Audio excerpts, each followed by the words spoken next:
Okay, here's a guy that really makes me feel like a sloth. I mean, after listening to him, I feel, boy, I'm not doing anything in the world.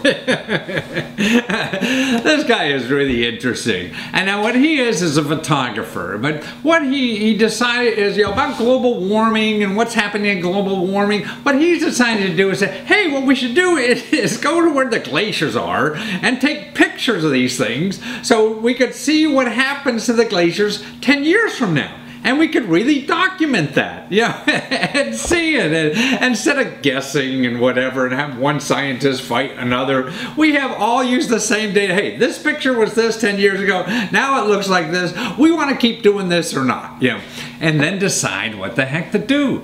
And even said, like, he was up at the Glacier Park here in Montana. I mean, that thing is expected to go away. We won't have any more glaciers like we do in the United States by the year 2020, And so things like that are happening. And then plus he feels that we need a database of this documentation of these photographs that show, what this is, all these glaciers are anywhere in the world, And so he's collecting this database, and he went online and he collected, like, I think $16,000 or whatever to start this database of photographs of glaciers all over the continent, So it's a wonderful service I think he's doing for the world. And so if you want to take pictures of glaciers, or you want to see glaciers, you want to see the actual photographs of how this stuff is changing around the world, you gotta go to his site. But first, watch him. He's a cool dude, so you'll get a lot out of this.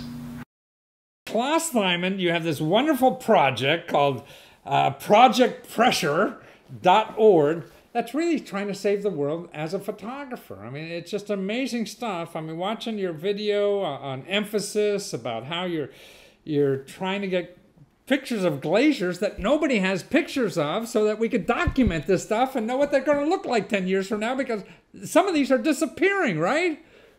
Yeah, no, exactly. I think unfortunately, I can't save the world, and I don't think photography can. But, but you're trying. Save itself. But we are trying to do the next best thing, and which is that a lot of the landscapes around the planet are changing, and a lot of them are changing at speeds that we don't really should be comfortable with, and also probably speeds that people aren't aware of. National Glacier Park in Montana in the US. Right. The prediction when it's not going to be a glacier park anymore is around 2020. I mean, that's around the corner. I'm still going to be here. Yeah. And, all around the globe, things are happening. We mainly hear about the polar regions because that's where the big stuff is happening. But this, for instance, the Swiss-Italian border had to be redrawn because the glacier moved. The highest top in Sweden is changing because the mountain up there is melting. So it's going to be a new part of the mountain that's the highest point.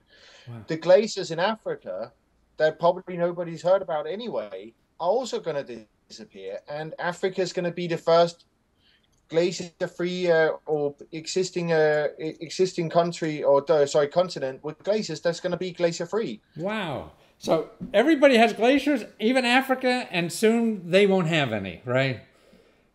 Well, soon it's difficult to predict about the future, especially about the future, as we say. But but about 20 years, you're guessing, is what the scientists say. Well, it depends. Probably maybe around 25 years from now. Yeah. But the thing is, the predictions are difficult because there's very little data to go by. So it's difficult to predict the melt when you don't have proper data to go by. So you really have also, besides your commercial photography, you have this nonprofit organization, Project Pressure, that really has collected money. You went on crowdfunding on emphasis.is and raised like $16,000 for the project to get the photographs in Africa before it all disappears and we don't have any photographs. And you were saying you couldn't even get good photographs, because nobody's been there so long. No, I mean, the thing about Africa that's really interesting is that it is kind of like and especially Uganda, it's kind of like the forgotten glaciers that nobody knows about. They're described in literature ages ago, and they're also called the Mountains of the Moon. And Uganda borders Congo. That's been a civil war for ages, and we were trying to establish. I was as the expedition leader. I was trying to work out what routes to take, how to get there, and so forth, and also how to be safe. Safe. That would be the most important thing. I mean, Congo is a little dangerous nowadays, isn't it? Exactly, and I'll get to that. Well, one of the things we wanted to get to was to see the glaciers from the Congo side. And it was impossible to get any. There aren't any trails that's been used because what happened? The Congo rebels came over the border that way. So the Ugandan army backed down all the ground so they could see them coming and shoot them far in advance. I see. Wow. That's why it's not so visited either. It's not a very accessible place to come and look at glaciers. So photographers like you are not documenting this. I mean, we're not going to have records in the next 20 years, or so to really see, the effects of if there is global warming and what the effect really is, and to have an intelligent discussion about what the hell to do with this thing, without you doing this. What we're trying to do a lot of things within Project Pressure. One is that we are trying to talk about the urgency of action. And some of the examples are given, and especially also the urgency. You understand glaciers in Africa. People hear about it. That's a surprise. You know what?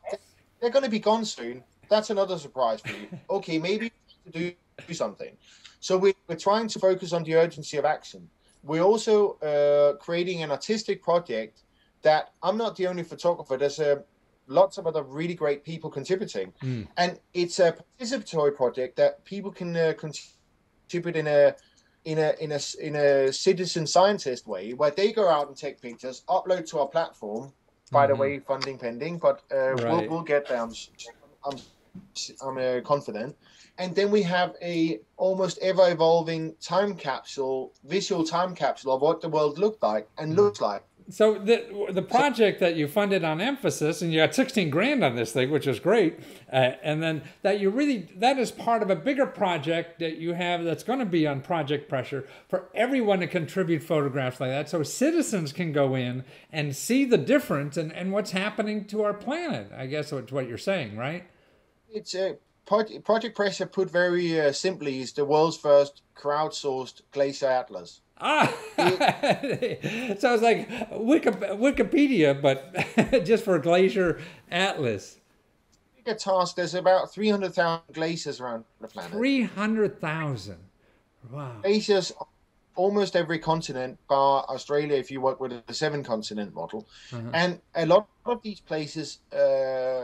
If you were to send professionals there, it would cost an absolute fortune. Yeah. And some people, anyway, crowdsourcing really makes sense for these kind of global projects with a global perspective. So, in other words, with your site, I mean, Project Pressure is a place where really, hey, I want to document glaciers on my planet or on my continent or my city, if they're near or whatever, and start contributing to the site, is what you're saying too, huh?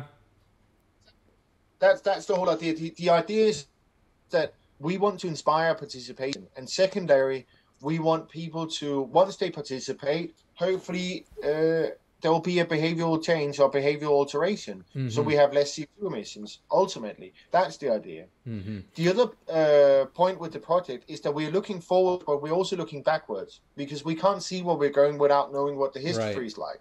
So what we're doing with Project Pressure, we're incorporating a lot of archives, a lot of archival material. We have old reference points, maybe pictures that are 100 years old. Wow. That then you can go out, create a updated photograph, and then you can see what this looks like. So it's a place, if I'm curious, that even document it myself, I could go to projectpressure.org and see a picture of a glacier 100 years ago and then go out and try to take the same photograph and see what the heck it is. That's the platform we're constructing at the moment. Yeah. Projectpressure.org is our hosting website, and has a lot of information. And the digital platform, it's about $100,000 build. So we're raising funds for that at the moment. I see. Well, you're raising funds for great stuff. I mean, so the $16,000 for emphasis is just one piece of the puzzle that you're making. And then you feel it's another 100 grand and you're going to keep fundraising to do that. So you're really an entrepreneur, a photographer, trying to make things better for the rest of us, or actually just provide the data so we could decide. It sounds like the most important thing that you're doing, because everyone, you know, ideologues on both sides of the issue, throw around stuff and you're not sure, you know, but when you could look at pictures. We're looking at the global issues we're looking at the moment require global solutions. And it's nice to do something really simple that can be a global collaboration. Yeah. And issues are very, when they're in this context, when we don't talk about the solutions, they're pure, they're not political. There's no political agenda. It's pure, let's go out, document what it looks like, and then discuss what action should be taken. And then we can start fighting.